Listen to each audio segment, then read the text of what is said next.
Police ദുഷ്പ്രവണതയ്ക്കെതിരെ നിരന്തരമായി കലഹിച്ച CPO Umesh വള്ളിക്കുന്നിനെ സർവീസിൽ നിന്ന് പിരിച്ചുവിട്ടു. പോലീസ് ഉദ്യോഗസ്ഥന്റെ കടമകൾ നിറവേറ്റുന്നതിൽ ഉമേഷ് വള്ളിക്കുന്ന് പരാജയപ്പെട്ടു. ഗുരുതരമായ അച്ചടക്ക ലംഘനം, കൃത്യവിലോപം, പെരുമാറ്റ ദൂഷ്യം എന്നീ ആരോപണങ്ങളാണ് അധികാരികൾ ഉമേഷിനെതിരെ ഉന്നയിക്കുന്നത്. സേനയുടെയും സർക്കാരിന്റെയും അന്തസ്സിന് കളങ്കം ഉണ്ടാക്കാൻ തുടങ്ങിയ കാര്യങ്ങൾ ചെയ്ത ആൾ സേനയിൽ തുടർന്നാൽ പോലീസ് ഉദ്യോഗസ്ഥരുടെ മനോവീര്യം തകർക്കും. അതിനാൽ പിരിച്ചുവിടാനുള്ള താൽക്കാലിക തീരുമാനം സ്ഥിരപ്പെടുത്തുന്നു എന്നാണ് ഉത്തരവ്. പിരിച്ചുവിടാൻ തീരുമാനിച്ചെന്ന് പറഞ്ഞുകൊണ്ടുള്ള നോട്ടീസ് ഈ മാസം ആദ്യം പോലീസ് അധികാരികൾ ഉമേഷ് വള്ളിക്കുന്നിന് നൽകിയിരുന്നു. ഏറെ നാളുകളായി ഇദ്ദേഹം സസ്പെൻഷനിൽ തുടരുകയാണ്. പോലീസിലെ പുഴുക്കുത്തുകളെ ചൂണ്ടിക്കാണിച്ചതിനാണ് തനിക്ക് പിരിച്ചുവിടൽ നോട്ടീസ് ലഭിച്ചതെന്ന് CPO ഉമേഷ് വള്ളിക്കുന്ന് മാധ്യമങ്ങളോട് പറഞ്ഞിരുന്നു. പിരിച്ചുവിട്ടാൽ കോടതിയെ സമീപിക്കുമെന്നും ഉമേഷ് വള്ളിക്കുന്ന് വ്യക്തമാക്കി. പിരിച്ചുവിടാൻ തീരുമാനിച്ചു എന്ന് പറഞ്ഞുള്ള നോട്ടീസാണ് നേരത്തെ കിട്ടിയത്. തുടർച്ചയായിട്ടുള്ള അച്ചടക്ക നടപടികൾ നേരിട്ടുകൊണ്ടിരിക്കുന്ന ആളാണ്. ശിക്ഷിക്കപ്പെട്ടിട്ടുണ്ട്. അതെല്ലാം കൂടെ കൺസോളിഡേറ്റ് ചെയ്തിട്ട്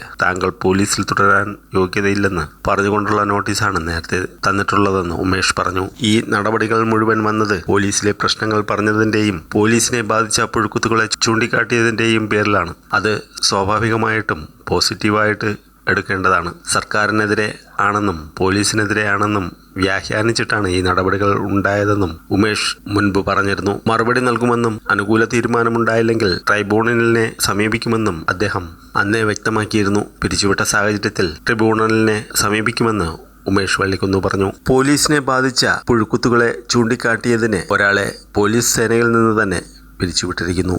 എന്നാൽ എത്രയോ പോലീസുകാർ നിരപരാധികളെ മർദ്ദിക്കുകയും കള്ളക്കേസിൽ കൊടുക്കുകയും ചെയ്തിട്ടുണ്ട്.